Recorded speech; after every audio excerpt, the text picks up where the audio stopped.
n'abacuyi n'abagome nibahatari umva baguhekenyesha bakavanze turi kujyana abanyedini umwuka w'ubucuyi nari mfite n'ubugome nari mfite Lazaro ndabugabanyije yego ngize gute vita ndabugabanyije Lazaro ninjye wamurwaje ninjye watumye arwara ni nanjye utumye apfa kubera ko ikimwica ninjye wagiteye n'ikimukiza ndagifite ahita haguruka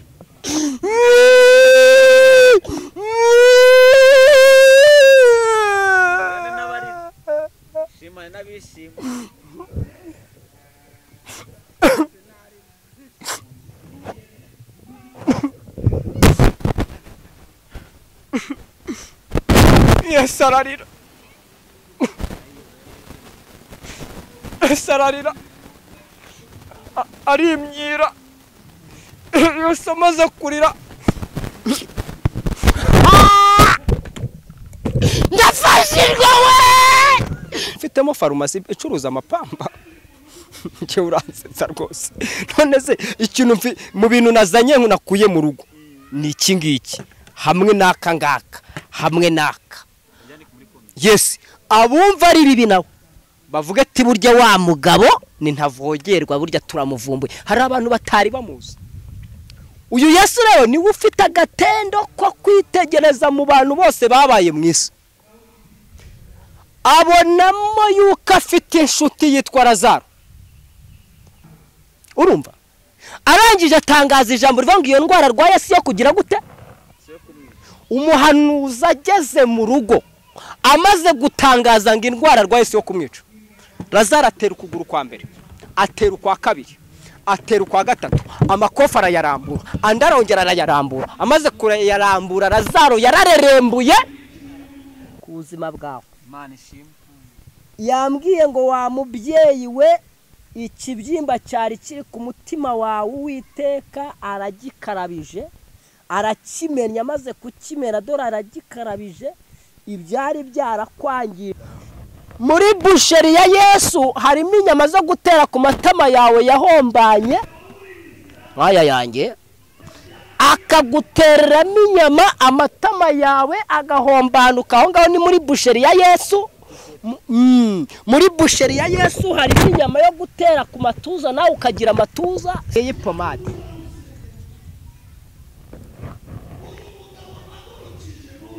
ngiyi pomade ari kunga ahantu havunitse kano gapomade karahumura rata ndaza kukakumvisha n'insoza ari kunga ahantu havunitse mama umutima wawe waravunitse ariko kuri aya masaha ari kukunga bw'ibi byose twavuze ni ukuvuga ngo Uwiteka guforomatiye flash iyi flash yongeye kuyishyiraho indi tapi y'ubuzima bivuze ngo hari ishusho abantu bari bakuzimo iyo ngiyo Uwiteka arayiforomasi abyumvise akuzaniye indi video nshyashya ibyo warebeshaga amaso yawe nawe ukabona urabirambiwe filimi gahori iba imbere yawe filimi y'ubukode filimi y'ubushomeri filimi y'uburwayi filimi yo gutukwa filimi yo gutotezwa filimi y'amagambo filimi yo kutubahwa no kutubaha Imana ibyo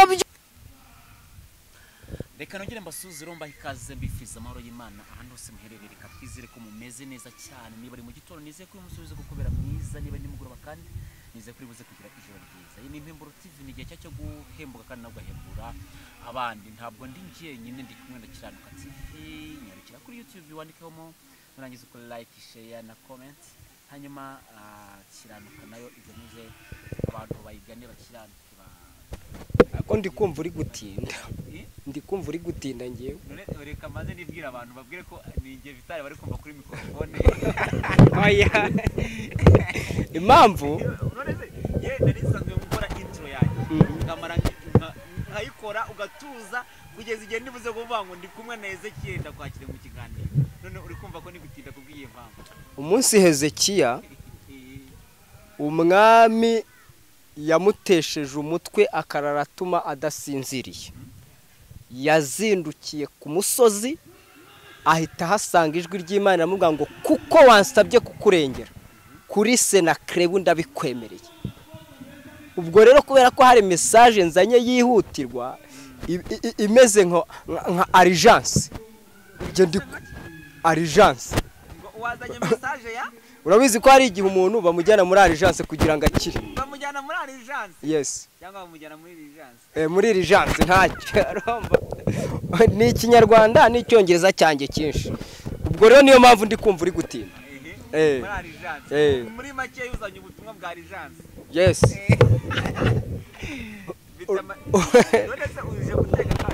Ntabwo nje guteka werindira gusa ubundi ubirebe. Nushaka gukora introduction nari bino nombe mbirebe. Ezechiel arasanzwe dusanzwe kumenyereye ariko none uyu munsi ndabona yazanye imipajya ngo ni dogiteri. Ezechiel yagenze ariko tuzanye imiti. Reka nkubwire. Imisi yashize twagiye kubona tubona azanye umwe. Ngiye kubona mu minsi yashize iminsi mike yambona azanye isuka. Ayishize iminsi mbona azanye inkoko. Mashini bese tujya guhamba n'imva. Ajya no guhamba n'imva. Uyu munsi azanye imiti. Neze zike banza umbwire. Dogiteri. Uvura magendu. Ngiye reka nkubwire Vita. Ibi bintu namishinyiko wamamarize ngushaki isoko y'abantu vura. Witangira kunjomba igikwasi se kandi ntakuzane wimbera nka babandi. Sibyo? Ndagira ngo njye amakuru neza. Uje ngo ngushakire isoko nkwamamarize. Reka nkubwire icyambere. Ngaho basibanza udusobanurire ibyo bikoresho biraho ngaho. Ntabwo nabisobanura nabanje kuvuga impamvu mbizanye. Sibyo? Icyambere abantu baravuze ngo navuze kuri Mama Sharirene. Mvuga kuri Yongwe, mvuga kuri Pastor Korode, mvuga ku bantu bakomakome. Ariko ngo nta munsi numwe ngo ndabamenera ibanga rya Yesu. Rero nje no kuvuga kuri Yesu kandi ukuri kose kwa Yesu ndagushyira hanze. Nje Yesu namaze kumuvumbura. Oya baburetse gato amanye kubaza ikibazo. Imisi yose ishize Ezechiel abwiriza aririmba. Yaririmbaga abantu n'ibintu. Yari atararirimba ataranavuga na Yesu. Ubu ni bujya gutangira. Nje kuririmba naririmbye Yesu, ibyo kuririmba byo ibyo wavugaga mu mashariyene ukavuga Yongwe. Uri kuntinza ngiye. Uzanye n'ikayi kandi.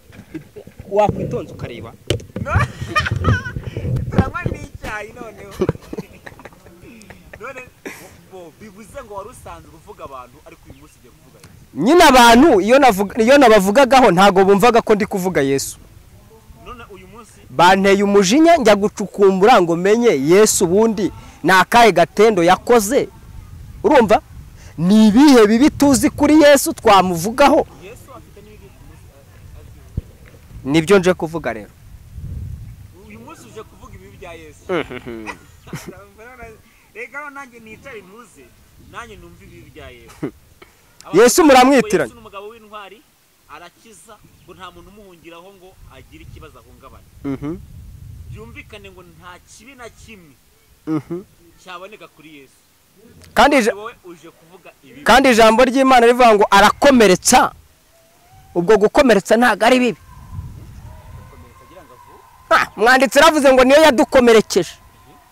Kandi niyo izagira gute? Izanatwomora. None se ubwo umuntu ajya kugukomeretsa. Ubundi ari igihe ngira amatsiko. Utuntu bawicaye ukadutegura ukavuga ngo reka ntegura akantu kagatwiko. Waryamye Imana ikabikwereka mu nzozi. Imana iba yaguhaye yereka ikubwira ati ngo ibi bintu imeze gutya na gutya ndagira ngo ugende ukore bino bintu. Bundi mbwiye kuko ukora utuntu tudasanzwe kandi ngiye nkurikije message nakira mu bantu.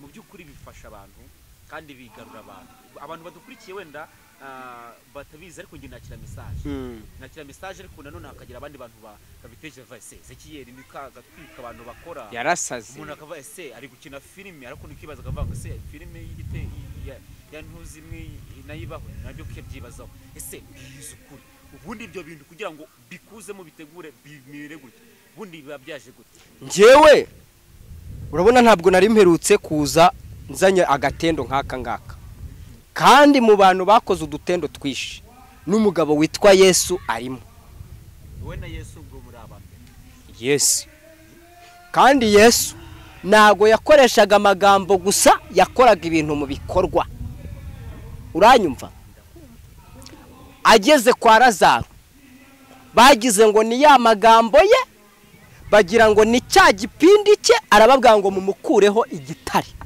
ngo mukureho igitare yego abantu bahise bipfuka ku mazuru baravuga ngo arashinyaguye kandi koko yari ameze nk'ushinyaguye kandi yari anashinyaguye reka mbabwize ukuri Yesu burya hari igihe ajya gushinyagurira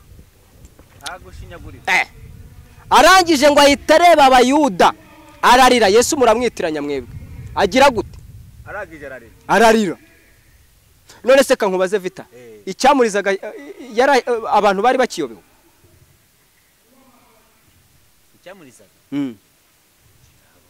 yarizwaga n'urupfu rwa Lazaro kandi Lazaro ajya gupfa Yesu mumuveho urumva ni umugabo utagira imikino kandi ntagira imitereto akora icyo ashatse mu gihe cyategetswe nta nubwo yirirwa henda narose inzozi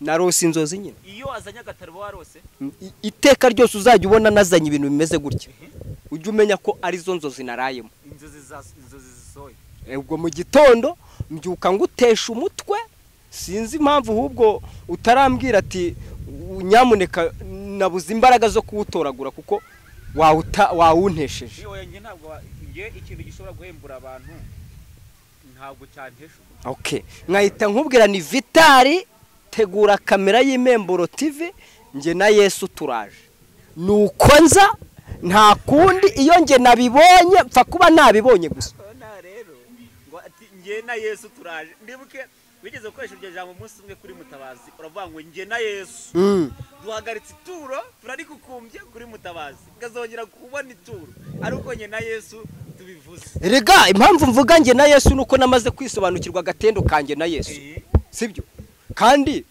umuririmbyi yaravuze ngo uwirata yirate Yesu ngewe namaze gusobanukirwa imbaraga ziri mu izina rya Yesu ari nayo mpamvu ndikoresha nk'ubutware bwa ntabara nk'ubutware bwanshyigikira kandi ari naryo rimpa gukora ibi ngibi kuko ntago ari ngewe ubyiha buri bwabo n'umuntu usara nkanjye niwe wa mbere nabonye usara gutya none se warasazanye nako kurabyemera ko ni bitagatifu nese ugira ngo bino bipatusi hari undi muntu wapfa kubigira ibi ni bitagatifu ariko naje nje hanyuma rero warose narose basinyemerera watangiye uvuga ngo abantu bajyaga bavuga ngo nzavuga mu mashalene nzavuga nande nzavuga ba mama Vanessa nabandi ariko uyu munsi nje kuvuga Yesu ngewe mu nzozi na uje kumuvugisha imiti aho ndabona mu imiti tazu ivura iki ndabona mu ipamba niyo ndi kumenya uyu ni umuti woza uyu roza ndakigusobanura mu kanya uyu ni umuti womora iyi ngiyi ni pomade ntago ndi kwamamaza abantu banyumve neza urinde kuvuga uruganda gusa iri ni ipamba aka ni akayunguruzo k'amazi iyi ngiyi ni ikayi iyo kayi ni ikirere buretse dukomeze arakandi ahubwo nari nibagiwe iki ni kinini ibinini kari binini byiki kumana ari binini cyane waretse kwihuta nk'ivatiri yagize yabuze feri koko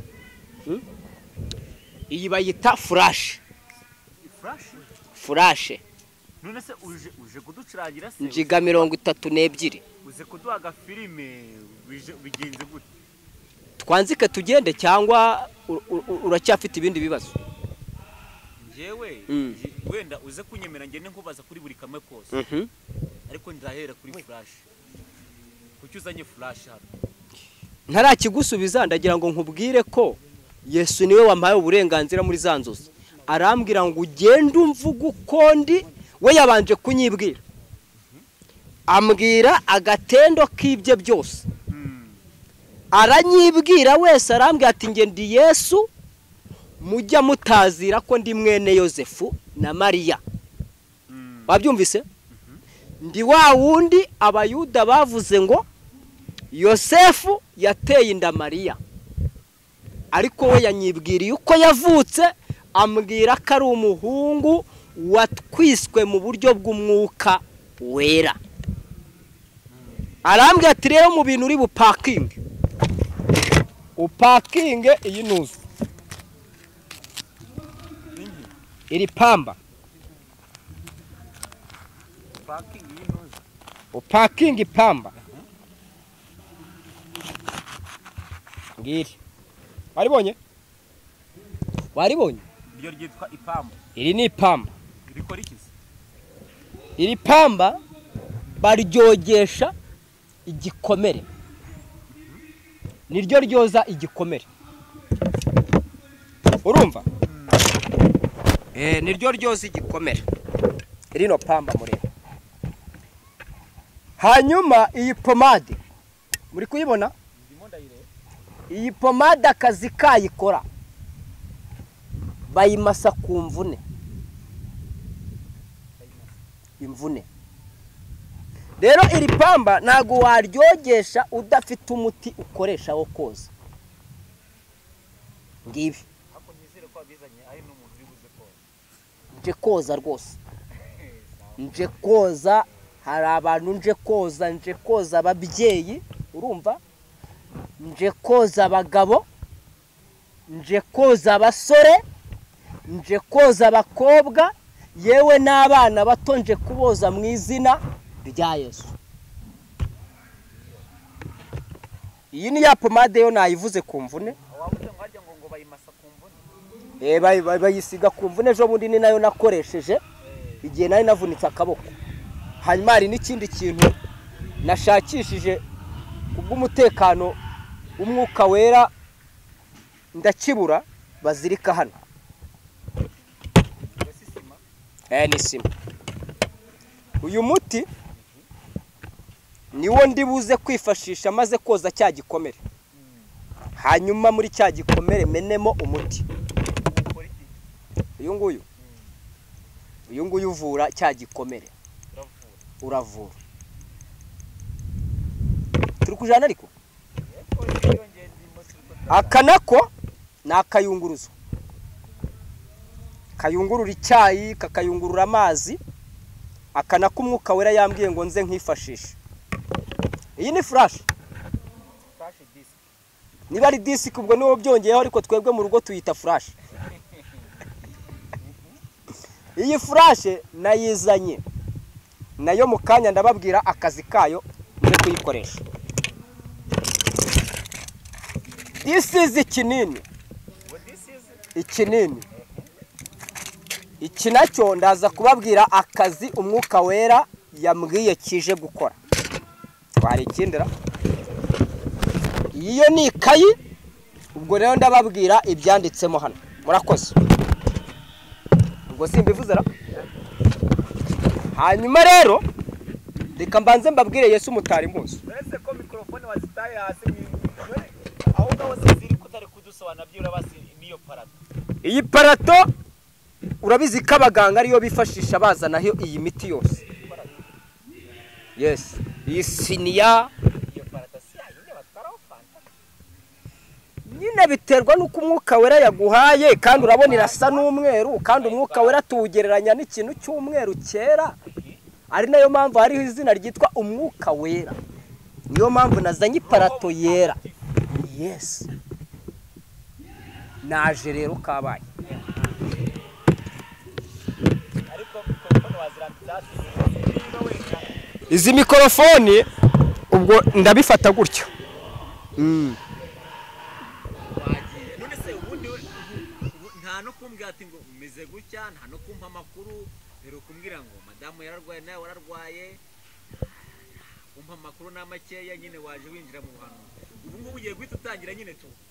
None se mu by'Imana yantumye ntiyigeze intuma kuza kubwira Vitara amakuru yanjye, sibyo? Niba Imana yakubwiye kujya guhinga umushiki, genda uhinga umushiki. Mu byagutumye abadukurikiye babitere muri commentaire mu bintu natumwe bigeze babona hari ikintu hari urupapuro nashyize hano rumbwira ngo aya ni amakuru nje guha Vitali nta namakuru ya karitsiye wamabyibura yose ndayagwanda umunyamakuru wa karitsiye singaho utangiye gushaka kandi ntatumwe kuza kuyatanga natumwe kuza gutangaye ubwo ari ibyo mu kanya wambaza n'ay'impemburo kandi ntaje ubu ngubu noneho reka ndanje nyira abantu badukurikiye ndi kubona Ezechiel ariko akishi ibiganiro akora abantu benshi babitangira babona ari ibiganiro bimeze nko biri fani babona ari ibiganiro bigize bimeze nk'ari comedy ariko Petarasiri mini tando enezo la sha fosi idones urakoze mwuka wera urakoze ndakumvise sawa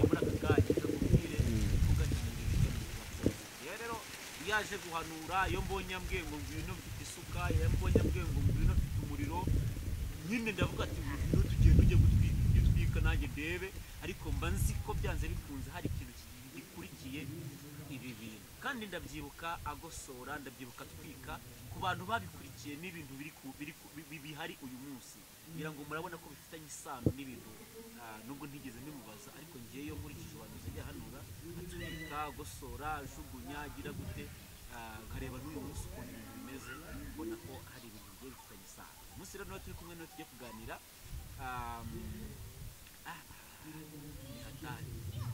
ntabwo ari hatari kuri wowe ni hatari ariko kuri nge n'umwuka wera ntabwo ari hatari kuko ngiye nje kwapurika icyo ese waba ufite ukavuga ugatangira kuvuga ngo ni hatari none se ubundi mbire yewe ubundi mfite amatsiko ubundi ibintu byose ibyo bintu byose uko umwuka wera bazi ko bifite mu nzu arabikubwira ukajya kubigura ukajya kubishaka ngewe mbibwirwa n'umwuka wera none si pamba mu nzu nari nsanzwe mfitemo farumasi icuruza amapamba nge uransetsa rwose none se ikintu mu bintu nazanye nakuye mu rugo ni iki ngiki hamwe n'aka ngaka hamwe n'aka ibinini byo nagiye kubishopinga nyine nkoresha yanjye n'ikayi nari nyifite iwanjye nge napfuye kujya kubigura ntumbaze ngo bivura iki ngiki icy'umwuka naje kubivurisha indwara umwuka wera yambwiye gusa ubu izo ndwara ntabwo urazivuga ndazivuga se ntarabanza kubabwira uko Yesu yampaye uburenganzira bwo kumuvuga nyine nidanje no ubwire none mukare ngiye guceceka uzi gusa cyo mpamvu mfite umunwa muremure nuko vera ko byukora ibintu nyine ngiye gatangara gatungo ngewe Yesu yambwiye ngo ngende mvuga icyambere yambwiye ngo niwe muhungu nawe watwiswe amezi 9 arambwira ngo niwe wagendeye ku mazi ntiyarigita Petero ashatse kumwigana unteze amatwi ararigita kubera kwizera guke kwa Petero ibya Sarongo ntabwo Yesu yigeze ambwira ngo nze mvuge ko Sarongo yagendeye ku mazi ntari no mu gitabo cy'abantu bagendeye ku mazi muri Bibiliya ntarimo sawa kabiri yambwiye ngo niwe wenyine wifitemo agatendo wenyine ko gufata umuntu uri kwirukankanwamo na dayimoni y'ibisazi imuturagura hasi kamunyekesha amenyo bakamuzirika iminyururu muri kunyumva ariko iyo minyururu akayicagagura niwe wenyine ufite agatendo kuko bahuye akamuturumburamo dayimoni zikata zirukanka mu muganda w'ingurube wari uri aho hafi wabyumvise agaba yihariye agatendo kuko yahombeje nyiringurube kuko ingurube zose zahise zijya mu nyanja ziragenda zirapfa nyiringurube barahombye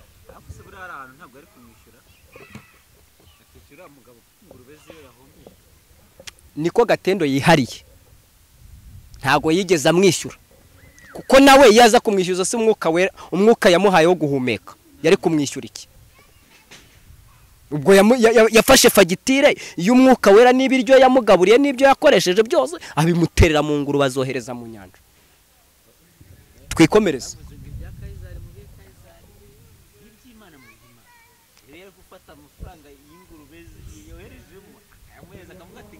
umubyeyi mworozi akira basinda guhombeje uzagura utundi dutungo tutari ingurube wenda ta ningira umugisha wo kuza kuganira nawe nanone aje agarutse kumpa indi message nzamubaza ariko uriya muntu wahombeje ingurube waramwishyuye ntiwamwishyuye byagenze gute ariko hari akantu umwuka wera nyongoreye kuba nyiri ingurube atarigeze atera induru ngo habe hari inzandiko twigeze tubona yajyanye mu rukiko yagiye kurega Yesu ni ikigaragaza yuko yari abiziranyeho na Yesu icyo bazakora uwo munsi niko kantu umwuka wera nyongoreye ubwo urumva ko igisubizo gise kiboneka sawa buretse wikwihuta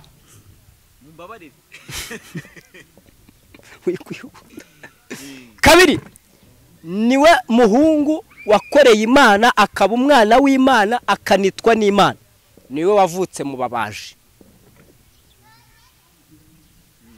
anyumvise yes azi gutekenika ikintu cyitwa urubahu kandi niwe wenyine ufite agatendo n'abandi bahanuzi batigeze bagira kuko yahagaze mu rusengero abayuda n'abapasteri bahari nk'abo ngabo bari gukoma amashyiri uri kumva ahita avuga ijambo aravuga ngo umwuka w'Uwiteka ari muri nge yansigiye haleluya ngo mbwirize ubutumwa bwiza mbwira impumyi ko zihumuwe turi kujyana ariko mbwira ababoshye ko babohowe abapfuye bazuwe abashonje bariye abafite imvune mu mitima yuko izanye pomade yo kubamasa turi kujyana ariko ubwo iyo pomade niyo kuvura abantu bafite imvune z'umutima nje kumasa buri muntu wese ufite imvune y'umutima urumva haleluya Yesu yambwiye ngo hari akantu ashaka gukorera muri ngewe ko kukuvura imvune yo mu mutima ngiyi pomade Yesu yaguteguriye urumva turi ku bintu Yesu yambwiye nza kumuvuga abumva ari byiza baramukomera amashyi turi kugendana yes abumva ari bibi nawe bavuga ati burya wa mugabo ni ntavogerwa burya turamuvumbuye hari abantu batari bamuzi uyu Yesu rero ni ufite agatendo ko kwitegereza mu bantu bose babaye mu isi abonamo yuko afite inshuti yitwa Lazaro agambirira kuyica mwana Yesu niwe wishe Lazaro nzi waruzi ko ari nde wamwishe ko naganiriye nawe se waretse nkaguha ibyo twaganiriye hari ikindira Beneda yaretse nkamubwira ibyo twaganiriye ngewe tuganira yambwiye ngo hari agatendo yakoze kwa Yayiro kwande fata inkoni kwa Yayiro okay sawa hari agatendo yakoze kwa Yayiro ubwo yazuraga umwana wa Yayiro abayuda n'abafarisayo n'abanditsi bari baraho ntibemera yuko Yesu amuzuye agiye kureba mu nshuti afite aravuga ngo Lazaro niwe mbona nakwica ntajurire mu rukiko azutse niwe nakwica ntankubita ifuna aramutse azutse niwe nakwica ntanteze abantu niwe nakwica gusa ntanteze abantu abandi bari guteza ingaro uzira yica Yuda Iskariyota uzi ibintu yamukoreye byonyine atigeze anamwica yaramugaburiye yaramwambitse Yuda yarayoboye intumwa bagiye kwiba amasaka bashonje Yesu ntamukubitisha ibibando cyangwa atume nyiri umurima bakubita ibibando ariko bamushukisha ibiceri by'ifeza agambanira Yesu ubwo si yaza kuba ari we yica umva ibyo yari kuzamukorera azutse binganike reka nkubaze wowe nkuriki iyaza kuba ari we yica uramutse uzutse wari kumwitura ibinganike sawa byandike muri comment ubwo turabibona ibyo wamwitura buretse ese Lazaro ntiyazutse agasubukura ibikorwa aha noneho arangije ngo areba mu nshuti zose nta kantu yambwiye arambwira ngo ugende umbwirira abantu yuko burya nanjye iyo nshatse kugira uwo nica ndamwica nashaka kugira uwo nkiza nkamukiza nashaka kugira uwo mvuna umutima nkawuvuna ariko nashaka no kuwunga nkawunga. Turi kugenda uwo ni Yesu wanyibwiye. Arangije aragenda atera akantu ka feneriga y'uburwayi muri Lazaro. Amaze kugakubitamo Lazaro ararwara. Reka wumve ubucuyi bwa Yesu aho bubera. Buretse gato nyumve kuko ari nibyo ngewe yambwiye kumuvuga uko ari kugira ngo abantu bose bamumenye. Yego ai bamutumyeho baramubwira ngo ukunda agize gute nkundabanya ararwaye. Aha ahita ararwaye si yo kumwe ngaho none se ni izina ry'Imana rizahabwa icyubahiro. Imana iguhe iki mutima wawe ushaka urakoze cyane kuvuga ku kantu. Abantu bari gutwumva bihangane dufite n'iteraniro hano iteraniro rigari. Urakoze cyane noneho dukoze ikiganiro dufite n'iteraniro rikurikiye ikiganiro. Witonze wumve imbaraga za Yesu. Urumva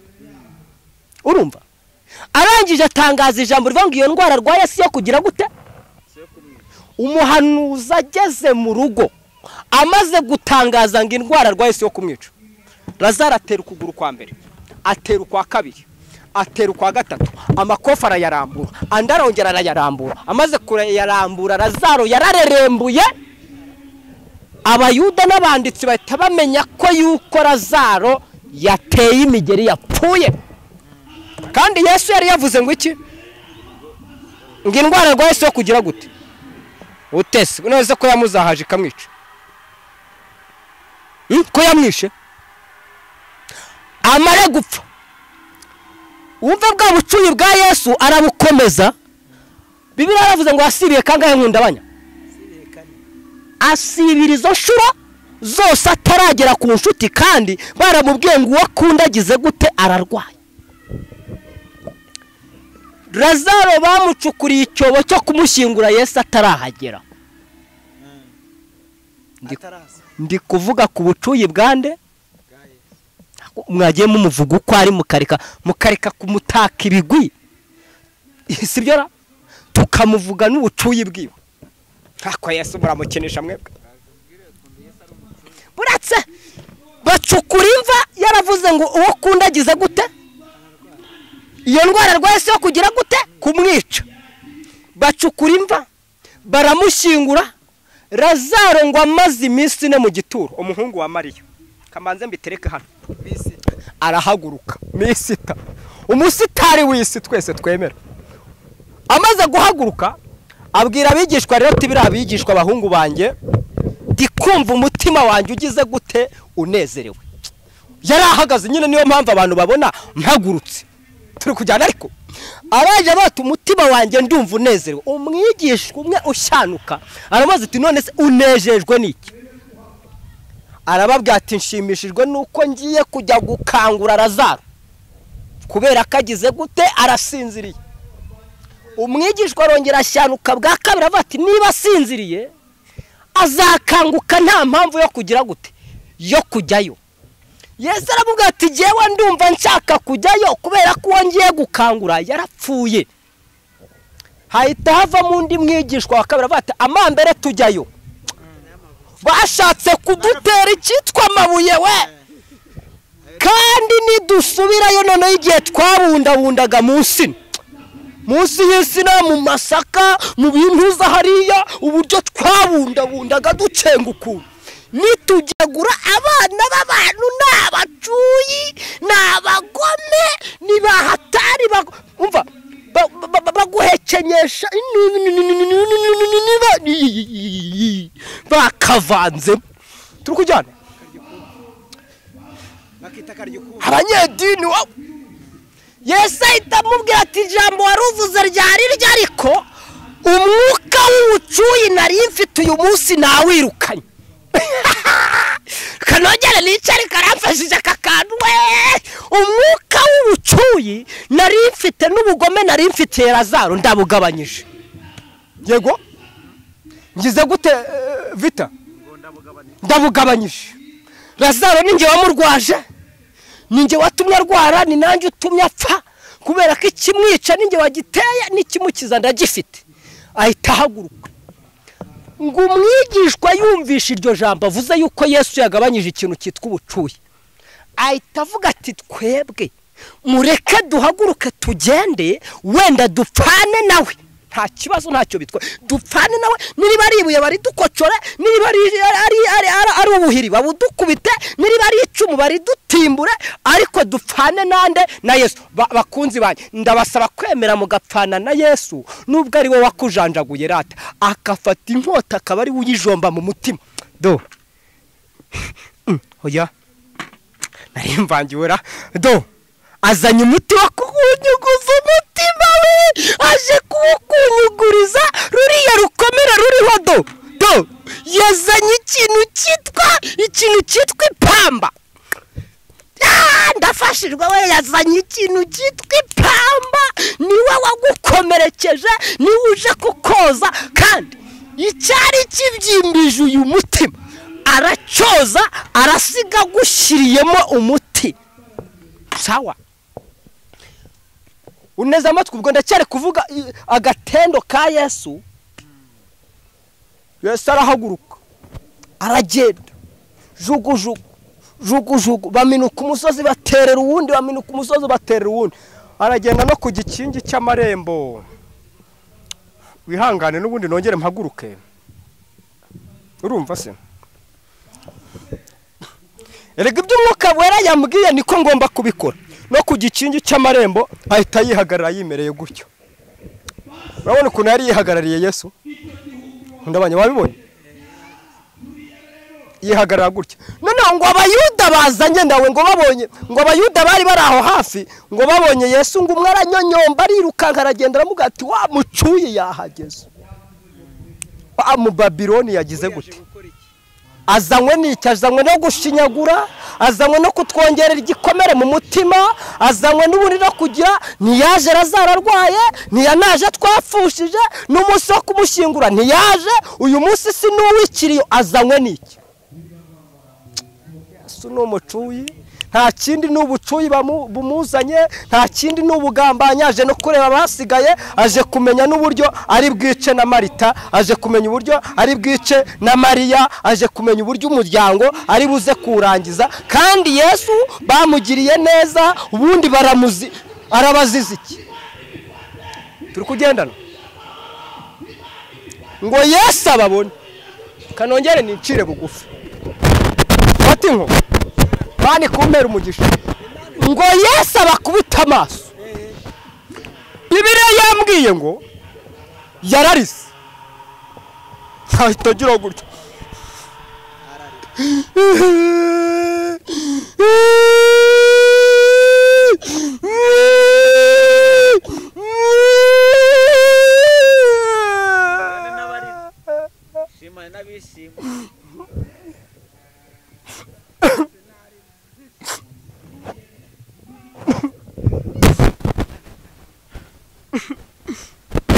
Yesu ararira, Yesu ararira, arimyira. Yesu amaze kurira, ndafashijwe. Yesu ararira ngo amaze kurira, baravuga ati doreye nimundebere nawe uburyo yamukundaga. Urasera n'urukundo yamukundaga. Biriya ni ibiki? Mwarambwiye ngo reka nze mbabwire Yesu yampaye icyo kumuvugaho. Baravugana bati ngo murebe uburyo yamukundaga, uriya n'urukundo yamukundaga, kuriya n'uburyo yamureba. Ewe nawe abuze icyo akora. Uzi ikintu yarababaje ati none se ko muri kurira? Hoya, ahubwo ngo mushiki wapfuye yaje kureba Yesu ngo asanga ari kurira, ngo amare kuhakubita ibirenge, ngahita mupfukama ku birenge aramugata umwigisha, iyo uza kuba hano ntabwo musaza wanjye aba yaragize gute? Reka nkubwire, nubwo Yesu ataba hari akaba ari iriyo, bari kunyumva bade niba bari kubyumva kuko bamba bare bakabyandika muri comment koko mukabyandikamo nibi bintu muri kubishyikira ukaba uri kubyumva. nubwo yabi aririya hariya twese dusiganirwa kujya turi kugendana ariko ari hafi yawe ahita babwira ngo unyizera naho yaba yarapfuye ngiye amarira amaze kuyahanagura dore namwe nimwihanagura amarira icyo mbabwiye cyo azazuka arita yiruka nkahita bati ariruka amaze kwiruka aragenda akubise ibirenge amaze kuhagera aravuga ati avuga indimi zo paya tutaye n'ibya patusi bya Yesu byahageze Yesu yahakandagije ikirenge ubwo yaje rero nawe wiruka ujye kubure ngo n'uwa kabiri nawe agiye amugeze ku birenge ngo Yesu atamubwira ijambo nk'iryo yabwiwe akangahe uwa mbere mu by'ukuri reka mbabaze mwebwe mu nkurikiye iri jambo niryo bano bantu bari bakeneye mwarangiza mukambwa ngo Yesu ntago ari umucuyi reka wumve ubucuyi bwa Yesu ngo Yesu ngo ahita agenda ngo agera hafi y'igituro arababaza ngo mwamushize umuntu bashyinguye vita nk'ubu Ezechiel bamushyinguye ubundi fata inkoni reka mbariwe nkoresha niba utari bunera amabuye abandi bo bayantera sibyo fata inkoni agahita azana ari amarineti mbona yambaye ubundi ngo akaza aje kubaza ngo banshyize kandi ku munsi napfuye ntiyahageze umva urukundo rwafata inkoni ni nk'urwa Yesu hari ikindi se ku munsi wo gucukura ntiyahageze no ku munsi wo gukoresha serikeri ntiyahageze azaje ngo mwamushyize none se ubundi yumvaga bamushyize banyarwandakazi tubwizanye ukuri ubundi Yesu nibagiye kukakubaza ubwo twaye turi kumwe ariko reka nkakubaze n'aka kanya wari uzi ko bamushyize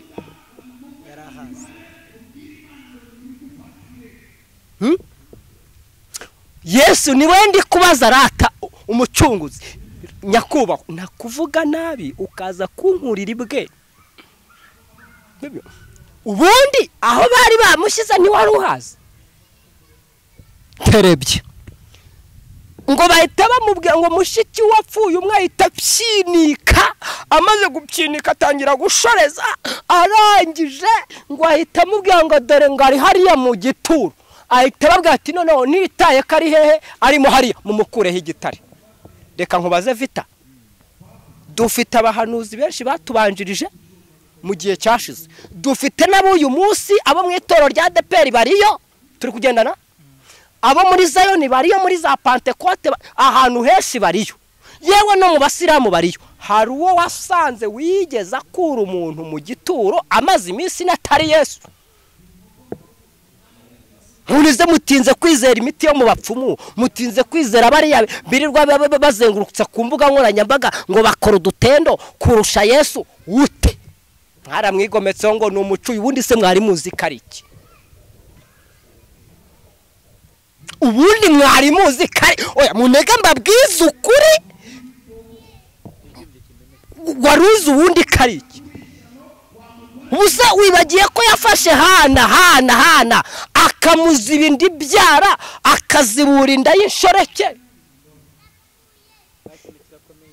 ikajya ibyara iyo nshoreke kandi hana atabyara peni narabyara we hana niyabyara ndabeshyara dore ukuntu bandebye dore ukuntu bande none se ndabeshye mwarisomye se mwakwisomeye isomere no kwa Abraham aragenda afata Sara kandi ngo Abraham ngo ni inshuti urumva aramufata umugore we amuziba indi byara Abraham arabati binago bizoroha madamu Abraham arabata kugira ngo tuzapfe tutabyaye urumva njewe nemeye kukubera umugore w'icyitegererezo mu bagore ba none muri uru Rwanda nta numwe wabwira umugabo ati mugabo nkunda cyenda urongora umuja tubyarira umwana tuza Sarimani muhumugisha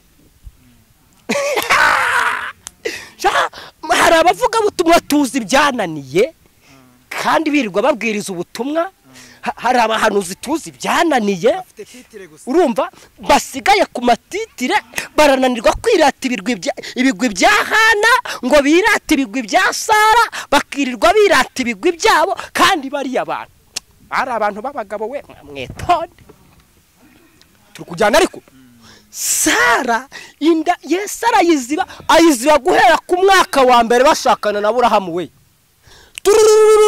Baragenda barinda bagera mu busaza. Ureba ukuntu Yesu ajya akora agatendo kandi mu bucuyi bwe akoramo n'ibyiza, arangije ngo afata abagabo bajya muri kiriya gihugu bajya kwa Aburahamu atagira umwana, Sara atagira umwana, ibimenyetso byo kubyara kwa Sara byararangiye. Turi kugenda ariko muri kunyumva we, mwavuze ngo yego byibura nkumva ko muri gufatwa. Ibimenyetso byo kubyara byararangiye kera. Atumayo Nkunda banyanga Korode, atumayo Fatingwa, atumayo Ezechiel, atumayo Vitali. Baragenda Aburahamu babonye aravuga ati nubwo nshaje aba bagabo ntago bataha batariye, none we wananiwe kugira bugaburira, unanirwa kugira abo wambika, abantu wabahekenyesheje za kirida gusa. Reka mukubwire Yesu ko yakuntumyeho mbere yuko akuvura zino mvune, akakumpera amazi ayunguruye, akakunyogereza umutima, akakunsukiraho umuti, akakunsigiraho kano gapamba, ubundi akagira ukuntu akoza, ubundi agahita kwandika muri iki gitabo nk'umwana w'isezerano udafinina, yarangiza agahita kumera ikinini kigukiza buri kimwe cyose. Reka mbanza mukubwira ubanze ukurikira umuntu uzi neza. Mvuze bakumvisera akibakubitije bati bagaragu bene data, mwicare mu nzu y'umugaragu wanyu murindire ngira ikintu mbazanira mbakirize. Ahita agenda afata ngo imfizi, hayiwe data we, arayicinja, amaze kuyicinja yikuraho uruhu, amaze kuyikuraho uruhu aragenda yikubita mu gisafuriya kinini nka kiriya watekeyemo abashyitsi cya gihe.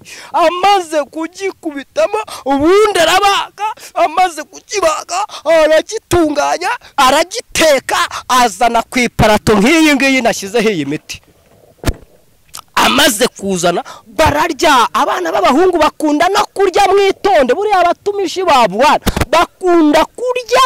Niba mushaka kugerageza Imana muyigeragereshe kugaburira bariya bahungu bayo yabashyize imbere. Ndabeshyara aba bahungu mubagaburira. Yesu yambwiye ngo mwabateje inzara mutuma bahinduka abajura bo mu nzu zanyu.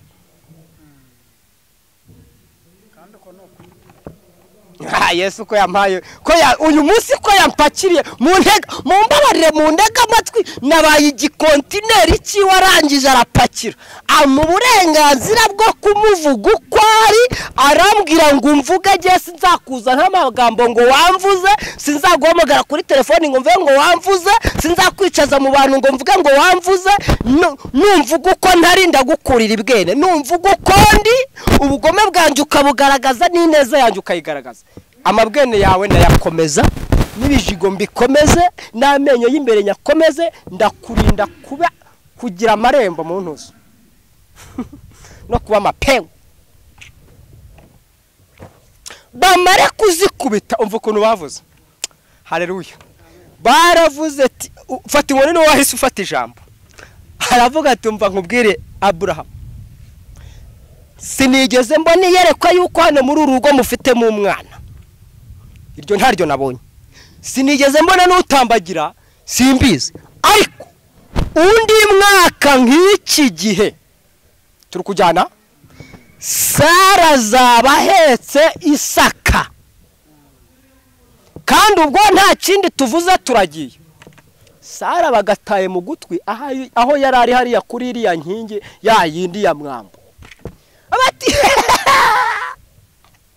igitagaza kiragwira abasazi baraha. Nta nafitiye nta nazamene byibura avuze ngo tuve kagiye mu mwuka niba bikuye. Ubu kuko nzabyara nkecuye n'ibimenyetso by'abakobwa byararangiye, ubu nzabyara nte. Abahungu ntibigeze bashyiraho komenti, ntibigeze nibutse komenti bashyize, baravuze ngo Sara nka buriya yasekejwe n'iki. Hari ikinaniro Uwiteka mu gihe cyagize gute cyashyizweho, bahita bigendera ko bagenda bagize gute, bahaze, bariye muri make, bahaze, inda zibyimbye, amakote bayakarabije, bagenda Imana iguhinya mu bwuzi shaka. Tayasitiri before the nesta anondelele ko tayasi edewe zone mini fostando. Bagiye nyuma y'ukwezi kumwe biratatu. Sara agiye kuba yumva mu nda harimo akaba. Atangira gushaka kuyihisha ariko ikimenyetso n'igitangaza Imana yakoze ntawe ugihisha. Sara amaze gukubita hasi Isaka yandikwa mu gitabo cy'amasezerano. Uyu Yesu rero nuko yambwiye uwazuye Lazaro akamukura mu gituro, yambwiye ngo nze nkoze umutima nindangiza nkunyuguze, nimara kukunyuguza nguhereze umwe ku mazi ayunguruye, ya mazi y'ibiziba wahora gunywa, cya gicupa cya mubimba wahora gutembagarana mu muhanda, urumva kwa kundi wakanywaga wiherereye, wagera ku ruhimbo ukavuga Imana nk'uwagize. Yambwiye ngo igihe kirageze ukanywa amazi ayunguruye. Ibyo wanyweye byakwanduje, uyu munsi wa none arabitesha agaciro akumere ku mazi ayunguruye. Rero hari ikintu cy'ingenzi yambwiye. Ikintu cy'ingenzi yambwiye. Yabanje kumbwira ka zino mikorombe nzifashishije gutya, ariko nizere yuko munyumva. Yabanje kumbwira kuri uyu muti.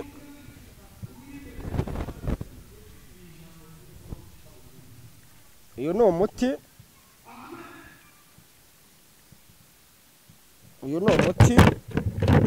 Ndifashisha kano gacupa nk'ikimenyetso cy'umutima. Mutima wawe wari ufite igikomere. Iki gikomere Yesu arakibaze, amaze kukibaga ubundi acyuhagiza, agikarabisha uno muti,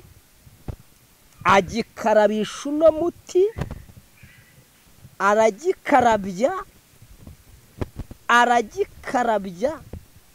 Iki gikomere ni icy'urushako, iki gikomere ni icyo muri famiye, niko Yesu yavuganye nanjye. Nta muntu n'umwe wagiraga wakwifurizaga kari urutega, ariko Uwiteka yambwiye ngo akoze agatendo ku buzima bwawe. Imana ishimwe. Yambwiye ngo wa mubyeyi we, ikibyimba cyari kiri ku mutima wawe Uwiteka aragikarabije, arakimenya, amaze kukimera dore aragikarabije. Ibyari byarakwangije bikuyeho mu izina rya Yesu. Uko niko Yesu yantumye. Yambwiye ngo niwe wari waragukomerekeje, arambwira ngo niwe waguteje ibigukomeretsa, ariko none akurebanya amaso y'imbabazi, igikomere cyawe agikuyemo. Ikimenyetso dore ipamba amaze gukoresha ararishuguye. Ahita afata kandi kugira ngo agukorere isuku, bimenyekane ko isuku ayikoze, agukorere operasiyo, kubera ko yakugejeje muri iri jansi.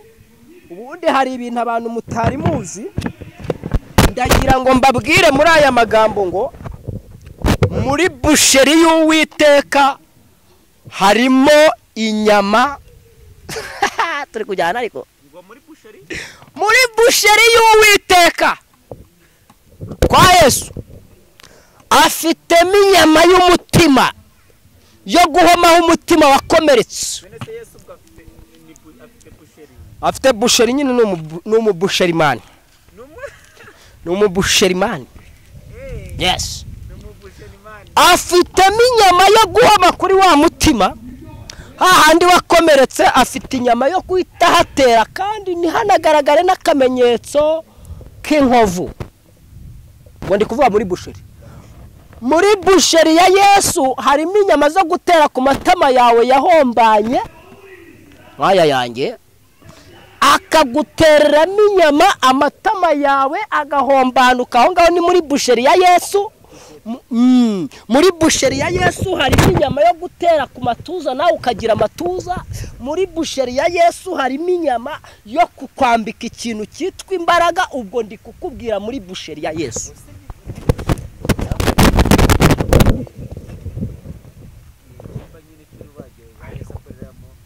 Ushaka inyama ajya kuyishakira. Hari mu ibagiro hakaba na busheri bashyiramo inyama kugira ngo ntizangirike. ziba ziri muri firigo nta kibazo uyishaka akajya kuzana inyama yo muri firigo narengezeho ubwo ndi kuvuga kuri busheri ya Yesu. Hanyuma muri iyi busheri ya Yesu harimo n'igufwa turi kugendana ryunga havunitse. Ngiyi rero pomade, ngiyi pomade,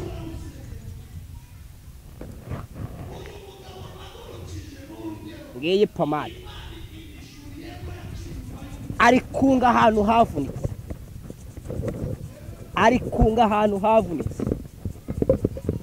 Kano gapomade karahumura rata, ndaza kukakumvisha n'insoza. Ari kunga ahantu havunitse. Mama, umutima wawe waravunitse ariko kuri aya masaha ari kukunga. Papa, umutima wawe waravunitse ariko kuri aya masaha ari kukunga. Ari kunga ahantu havunitse. Uwo ni Yesu nababwiraga. Ari kunga ahantu havunitse. Nanjye aherutse kunyunga navunitse nakoze impanuka, aranyunga mu minsi itarambiranye. Abankoreye agatendo yamvune ibiragiye. Yesu rero ari kukungira ahantu hawe havunitse. Do imvune irarangiye. Ayibonye? Ayibonye? Wabonye? Ubu noneho na do imvune irarangiye. Haleluya. Wabonye ariko imvune yarangiye kubera ko Yesu ari uko yambwiye. Tuvuge ngo amen. Hanyuma twasubiye kuri wa mutima yari yamaze gukarabya.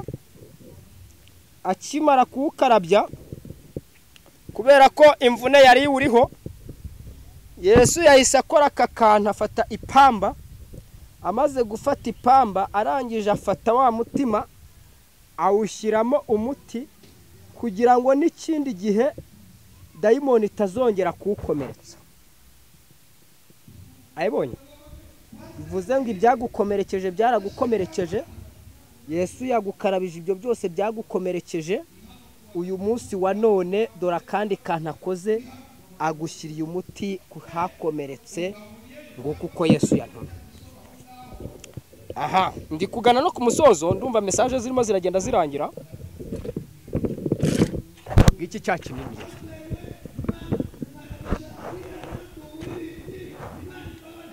Hakira bisome. Ko ngiye nagiye nabari mu mikinini cyari cyo cyose mubonye. Baramereza kubera ko nari mfite gahunda ya message. Hanyuma kino kinini, iki kinini nicyo wari ukeneye kugira ngo mu buzima bwawe ukire. Indwara wari ufite ikire. Ndagira ngo nkwibutse ngo Lazaro ikintu yari akeneye kugira ngo ave mu gituro, yari akeneye umugabo witwa Yesu akaza akamuhamagaza ijwi rirenga, yarangiza agakurwa mu gituro, ubundi abayuda n'abaraho bakabona ibitangaza n'ibimenyetso by'agatendo ka Yesu. Nawe rero iki kinini nicyo ukeneye kugira ngo wubahe umutware wawe. Iki kinini nicyo ukeneye kugira ngo urugo rwawe rugende neza. Iki kinini nicyo ukeneye kugira ngo urubyaro rwawe ruba amahoro. Iki kinini nta kindi ntukibone muri iyi shusho, ni kinini cyitwa Yesu. Ni kinini Yesu yakuvugutira, ni kinini Yesu yakwihera, ni kinini Yesu yagushyira mu kanwa amagambo agashira ivuga, nawe ukabona ibitangaza, nawe ukabona ukuboko kw'Imana, nawe ukabona ineza y'Imana, ukava mu byangwa n'amaso y'Imana ugakurikira. Haleluya. Ikiganza cy'Uwiteka ugahindurwa umwana w'isezerano. Ukimara kumwe iki kinini rero ari cyo Yesu Kristo umwana w'intama w'Imana, niwe nababwiye ku gatendo kiwe. Namubabwiye uburyo agukoreraho agafondasiyo k'imikino, yarangiza akagushyira mu kibuga, we akagutera ishoti ukongera ukamugarukira kugira ngo ejo rya shoti yagutera izahesha Imana icyubahiro. Yahise afata amazi yo nayavuze. navuze ko hari n'abantu baba bafite igicupa cya mubimba bakeneye kunywa amazi ayunguruye. Ni amazi yo mu rubavu rwa Yesu, ya mazi yaravanze n'amaraso yaguye mu ijisho ry'umusirikare, hanyuma uyu musirikare arangije ahita ahumuka, nawe abona yuko ari Yesu.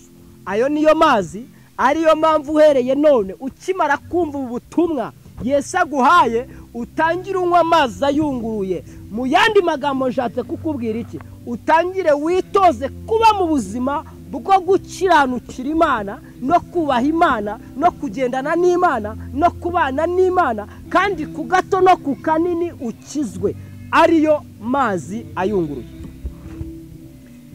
Hanyuma ibi byose bikimara kuba, yahise afata urutonde yandika amazina y'abakijije, yandika amazina y'abavuye imvune z'umutima, yandika amazina y'abavuye imvune zo mu buzima.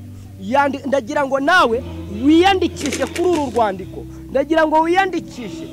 Yesu nawe yongera kubarure, Yesu yongera kubare mu bana biwe, yongera kubare mu bantu badagishinyagurirwa n'abayuda, ahubwo yongera kubare mu bantu izina rya Yesu rizuye, izina rya Yesu rivuye, izina rya Yesu rihaye ubuzima, izina rya Yesu rihaye agaciro. Niyo mpamvu nazanye iyi kayi, niko Yesu abikoze. Hanyuma y'ibyo byose rero yabisoresheje ino flash.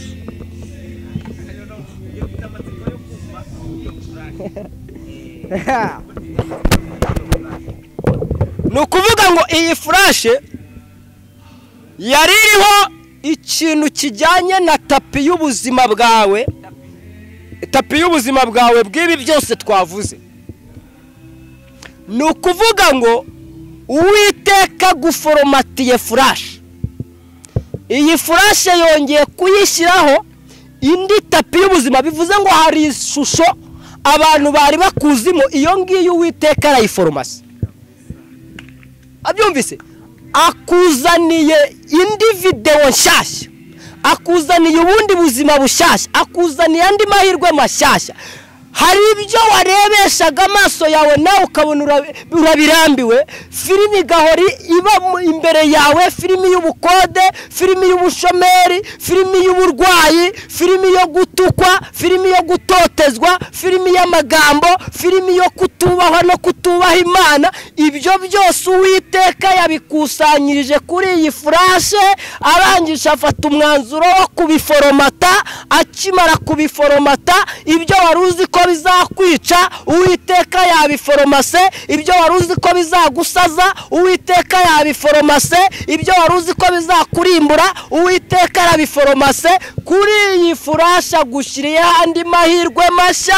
Nawe ugiye kureba filimi y'umunezero, nawe ugiye kubona filimi y'ubuzima, nawe ugiye kubona amahirwe y'ubuzima. Ngibi nibyo byari biri kuri iyi flash. Nashoje. Nashoje.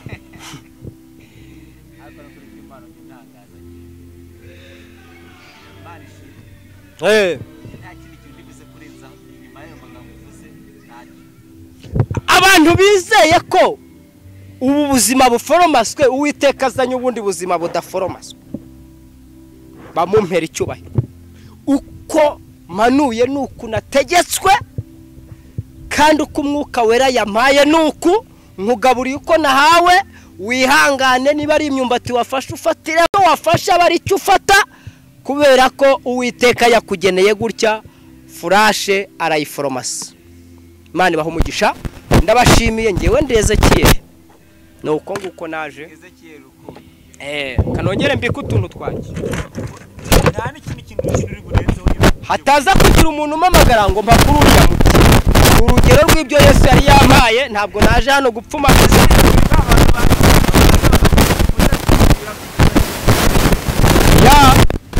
Ibi byose uko nabikoze nabikoraga muri tape yo kwizera, kugira ngo mbwire abantu bizera izina rya Kristo. Uwiteka afite umuti woza umutima akawukuraho igikomere.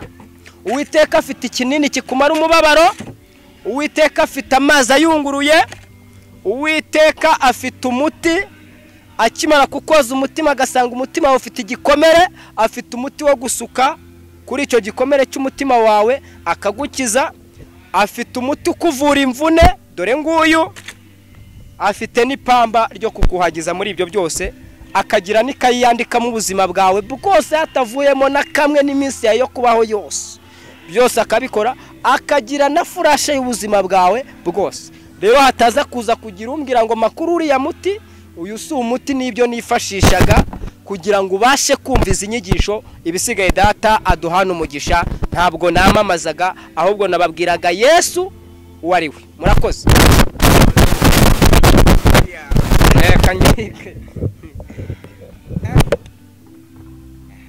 ni hataye mbese bwo ntabwo wayibika uri no kutubwira nimero za telefone tugenda tunagana no ku musozi w'iki kiganiro. Reka mbibike vuba vuba, ngire vuba vuba ubundi mbone kuzivuga. Ntacyo bitwaye. Ahubwo se bigufata nk'igihe kingana kugira ngo utegure uko tuntu twose. Ubwo nyine igihe umwuka yarabimpereye, nanjye ndanihutisha nkashakisha nkirwanaho nk'umuntu w'umugabo, kuko ntabwo Uwiteka yakugira umuntu w'umugabo ngo narirwe nawe twirwana. Ubwo se bibaho? None se ubu ntari ngiye nk'agakoresho kabura runaka warangiza ukaza nta kufite? None se sinabuze iparato y'icyuma, nkazana iyi ngiyi. Wari kuzana icyuma imwe ibengerana? Nari kuzana icyuma niyo bazanamo imiti bazanaho imiti kwa muganga. Nayibuze. N'ikindi kintu nabuze nashakishije nkabura n'ikintu cyitwa umukasi wo kubaga umutima.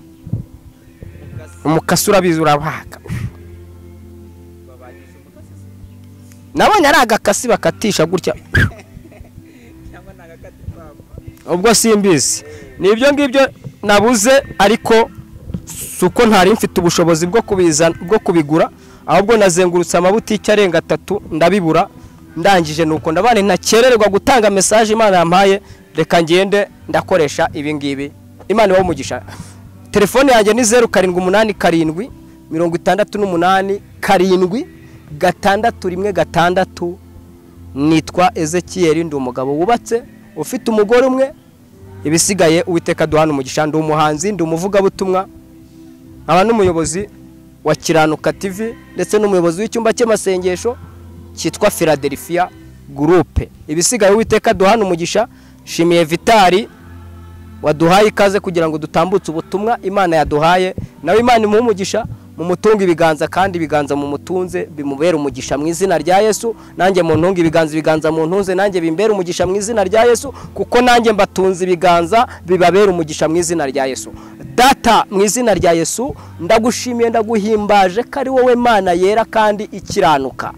Ngabuye uko nahawe, ndagira ngo bari wowe uherekeza umugambi wawe, icyo washatse kwigisha abantu bawe, icyo washatse kwigisha ubwoko bwawe. Umuntu wese warudukurikiye nibice mu gutwi ngo bihingukire mu kundi, ahubwo umuhe ubushobozi n'ububasha bwo kubizirika ku nkingi z'umutima we, kugira ngo bimubere ibyiringiro by'ejo hazaza. Ndagushimiye ngo ukomeza kubana natwe, ukomeze kudushyigikira muri byose, mu izina ry'umucunguzi wacu Yesu Kristo tubisabye twizeye. Amen. Murakoze. Wivuga ugashyiramo kandi kantu gakomeye, arangiza ati ndi umuyobozi w'icyumba cy'amasengesho. Turagushimiye ko aduha mwanya tukaganira, tunashimira n'abantu bose mubana natwe buri munsi mu biganiro byacu bya buri munsi. Tubabwira ko niba ukunda ibikorwa dukora, niba ukunda ibiganiro byacu, wadushyigikira unyuze kuri iyo nimero ya telefone, kandi ushobora kubisangiza abandi kugira ngo Imana ikomeze duhana umugisha. Turabakunda cyane no mugira amahoro y'Imana. Ngiye kuvuga Vitali. Ciao ciao.